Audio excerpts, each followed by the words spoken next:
So last week we talked about creativity, and there was a meditation in which we brought the energy of the third eye into the sacral chakra in order for it to get aligned with one's creative essence and wisdom from a soul perspective.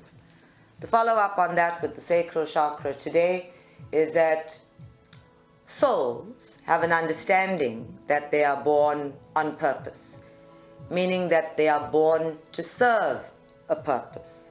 The human ego considers purpose to be a reason for things. This comes from the age of reason, where everybody wants to explain things and define things and determine things and even over-determine things so that we can analyze it to the nth degree and from a very intellectual and rational perspective take charge of it and control it. Soul purpose, however, comes in when one considers the yearning of the self to evolve and the natural resources that one acquires over several lifetimes and one brings into the physical plane experience in order to evolve, to become, to contribute, to participate, to fulfill sacred contracts, to experience oneself on the earth plane.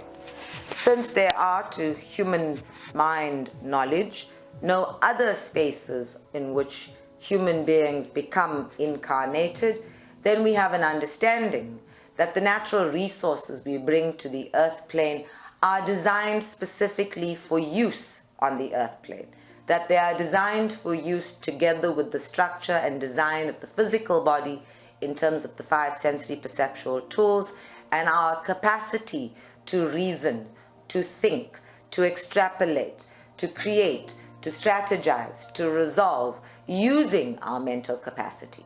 But those innate natural talents that we bring do not actually have to have anything to do with thinking.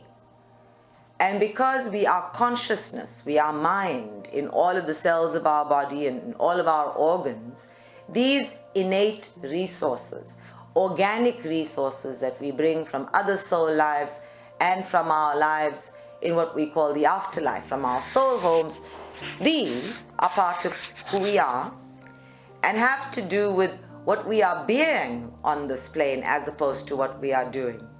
Now, I am commonly faced with clients who say, "Oh, what is my purpose?" And they all want some grand change the world purpose that makes them Mahatma Gandhi or Martin Luther King or some great doctor or, some miracle cure over here and building a spacecraft over there. They all talk about purpose as if it is aligned with fame and fortune. They don't talk about purpose as being a fulfillment of one's own soul yearning, a becoming of oneself, an expression of oneself as one already is. And that purpose is something we are born from, not something that we are born with. We have to make that distinction because people come and they say, "Oh, I want to serve a purpose." And they forget that the key word to that is serve. That everybody who is in service, in whatever capacity, is in fact on purpose. It's such a simple, basic way of looking at one's life and recognizing whether or not you are adding value to other people's experiences and the experience of all consciousness as it embraces your presence on the earth plane. So purpose becomes a very basic understanding of oneself, as in, what am I naturally good at? What do I naturally enjoy? What comes to me so easily or with such an extreme challenge that it fascinates me, that it brings out the best and the worst in me? What takes me to extremes inside of myself, presses all of my buttons and brings on this yearning for the more of it and the more of it and the more of it? There are all of these unspoken feelings and unspoken emotions that happen inside of us outside of the context of rational, analytical, logical thinking. And those aspects are fairly yin in their origin because they are the creative essence of us. We call them natural resources because they fall into exactly the same category as all of creation, with the same creative impulse, the same creative essence. So here in the sacral chakra, one of the ways in which we keep it blossoming, maintaining itself, consistently healing in order to fulfill one's contract with oneself, to be present, to fulfill one's soul yearning to be a creative entity in the universe. Here in the sacral chakra, we use this understanding of our natural resources and the expression of those natural resources as a way of maintaining the sacral chakra in balance. It is the chakra of free will and sensuality. So the way we express ourselves in the world actually brings us into sensory perceptual experience of the world. Any purpose that you are serving in the world puts you in touch with things in so many different ways. You have to be listening, you have to be talking, you have to be feeling, you have to be knowing, you have to touch things and move things and smell things and inhale the world, inhale life itself. So life is a sensual experience. The way you taste your food, the way it feels in your fingers if you eat with your fingers, the way it blows the top of your head when there are too many chilies, or makes you grimace when there's too much salt.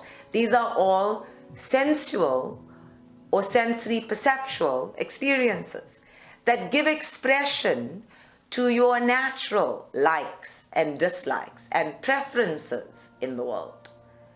Not judgments, preferences. But we're told what is good for us and what is bad for us, what we should do and what we shouldn't do. There are all sorts of rules in terms of the way one is allowed to experience one's sensuality and sensory perceptual understanding of the world, how one is allowed to use one's sensory perceptual tools in the world on the physical plane.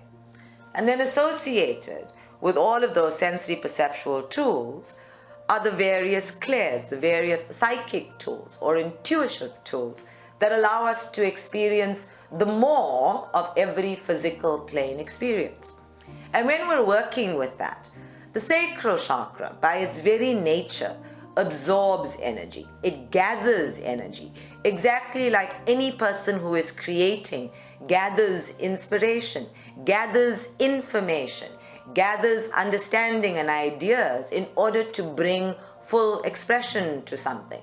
So the art of being creative is the art of bringing one's sacral chakra into balance.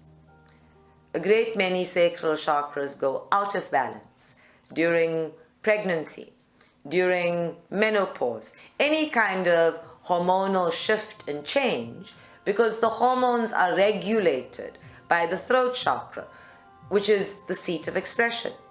So although we have sensory perceptual experiences and intuitive experiences, what matters is whether or not we give them expression, whether we make them alive in the world and create new experiences from them, whether we use them to contribute to the world and make the world inevitably a better place. Whether we bring compassion and grace and gratitude and love to all of these innate capacities that we have, and ultimately whether we create fulfillment for ourselves in them. And in doing so, we open up spaces, we lighten things up, we give the world more room in which to maneuver. So the more creative we are about being ourselves, the more open we are about expressing ourselves intuitively and logically in the world from our natural states, the better off everybody is. So too many people are doctors when really what they want to do is be singers and drummers and guitarists and painters. And too many people are accountants when they want to fly aeroplanes and they want to dig mines and go on archaeological expeditions. Too many people are farming while they want to actually be sailors and see the world. So all of these intuitive, natural ways of being get negated. And in doing so, we put ourselves into tiny little boxes. We demand that we receive fulfillment from something that is essentially meaningless to our beings, and our expression then becomes something that Spirit very sweetly calls mundane. It's mundane. It's bland. There is no meaning in it for the soul self. It does not answer the yearning of self. And we become those dull, grey people that we used to see in those old deodorant ads. What were those ads called? Ego? Right?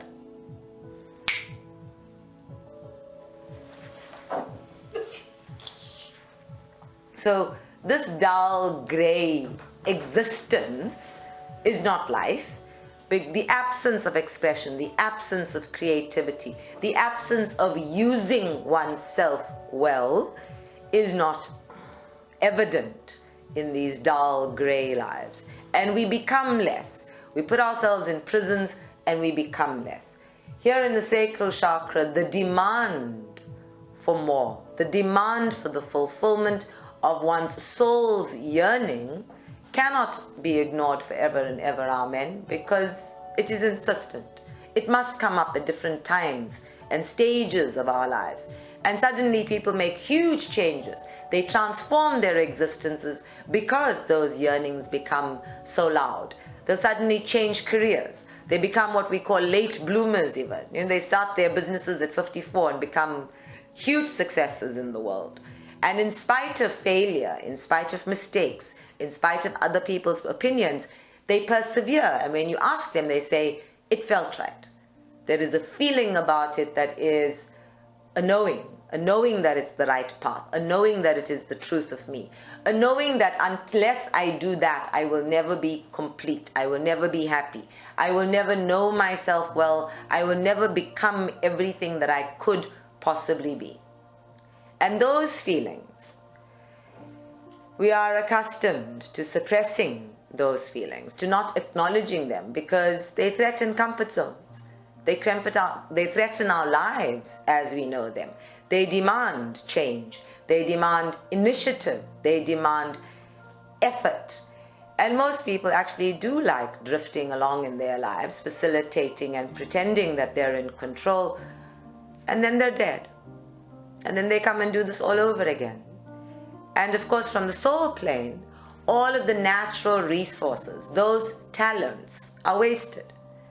And because those talents are not just about being creative or artistic in the world, some of those talents are the talents for healing, an innate capacity to heal, an innate capacity to see and talk with spirit, an innate capacity to teach, an innate capacity to gather people, to network them. Every archetype known to the human psyche is fraught with a whole range of innate resources. The capacity to take a risk and to hold a space in which that risk seems so easy, so simple, so manageable, that is a resource. We all have these resources. We just don't recognize them as identifying soul self aspects. We regard them as our development on the human plane. And we often think that the things other people value, the things other people praise about us, are in fact who we are and our innate resources. And we give second place, or those talents that we're born with lie dormant inside of us and never see the light of day. So today's meditation is about identifying those. Because the seat of self-expression is the 5th chakra, we'll be working with the throat chakra and the sacral chakra today, and we want to open it up so that we find at least five innate talents that one has. This can just be the capacity to encourage people, to encourage their confidence, to encourage their faith in themselves, to motivate them. It can be the capacity to introduce the right people to each other, to network them. It can be the capacity to rescue others. All of these things come to us by virtue of our willingness to contribute, to serve others on this plane.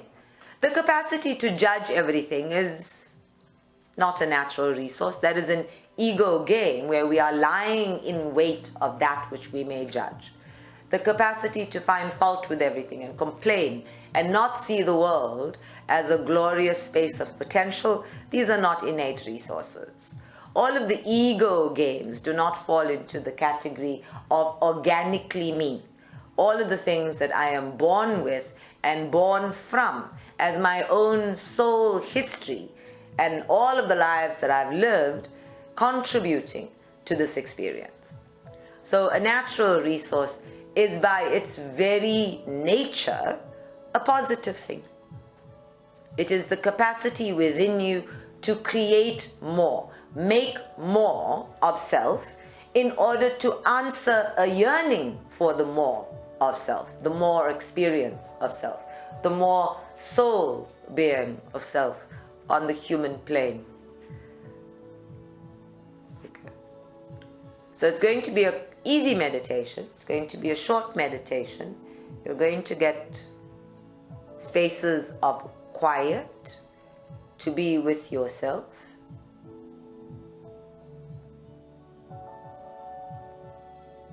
While we just do the healing. What healing?